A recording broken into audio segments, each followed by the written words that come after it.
Today I want to tell you why I feel it is necessary to update the aircraft in the United States Air Force. I will go over why I do not like the legacy jets. I'll go over the cost difference of the jets, and I will go over the benefits of the new jets. So the fleet of A-10s, the F-15s, and the F-16s are old. They have many flight hours on them, much more above the manufacturer specs. We're flying jets with 15 to 30,000 flight hours on them.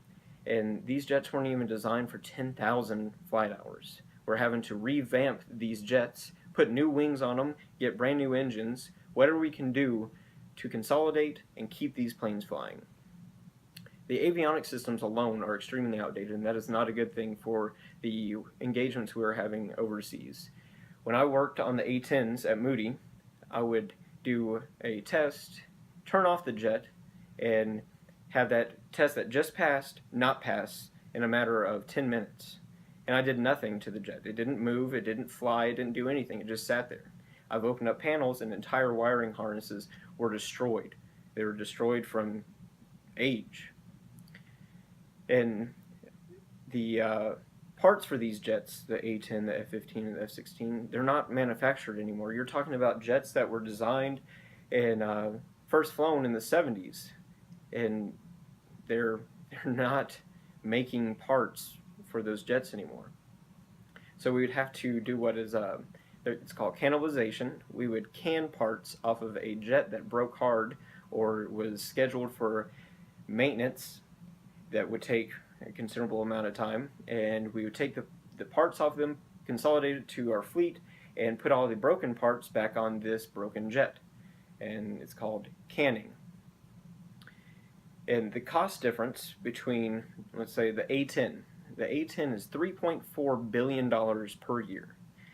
And the F-35, they say it's going to cost $1.5 trillion for 50 years.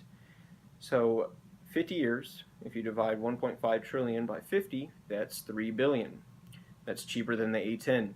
So why not? Why wouldn't you update our fleet alone? The F-35 will be paid for if you do away with the A-10 alone. The benefits of the F-35, first off, it's another stealth fighter. It's a joint strike fighter as well, so it has a completely and totally different supply system. It's not like the old jets where the supply system is specific to that jet. We're using a supply system where other branches, other nations even have access to. If other branches and other nations have access to it, that means there's more money in it. If there's more money, that means there's more parts. More parts means more flying jets.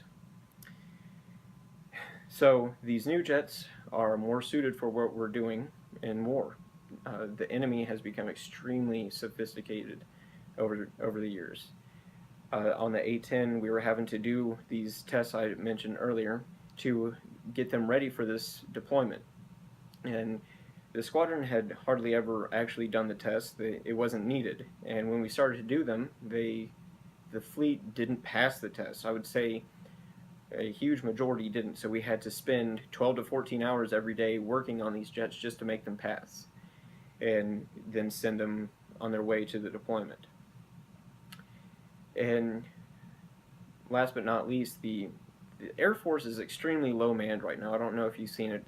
They cut over 25,000 people in 2013, and they weren't supposed to do that. It was supposed to be 25,000 people over 5 years, so 5,000 people per year, but everybody wanted to get out. And if we're extremely low manned, then we need jets that don't break all the time. The F-15 alone is, for 1 hour of flight, is 30 hours of maintenance. And when I was on the A-10, I was working 12 to 14 hours almost every day. I worked during the weekends, I worked all the time. And now I work on the F-35A, and I actually get to come home, and that's one reason why I'm in college now. I actually have time to do it. So, in conclusion, these are the reasons why I feel it is necessary to update the fleet of aircraft in the United States Air Force. And we're spending so much money with upkeep alone that if we did away with the legacy jets, it would pay for the new jets. The age of our fleets that we have right now, the A-10, the F-15, and the F-16, Their hours are too high, the systems are outdated, and all the other issues that come with them are too great to keep. So, thank you.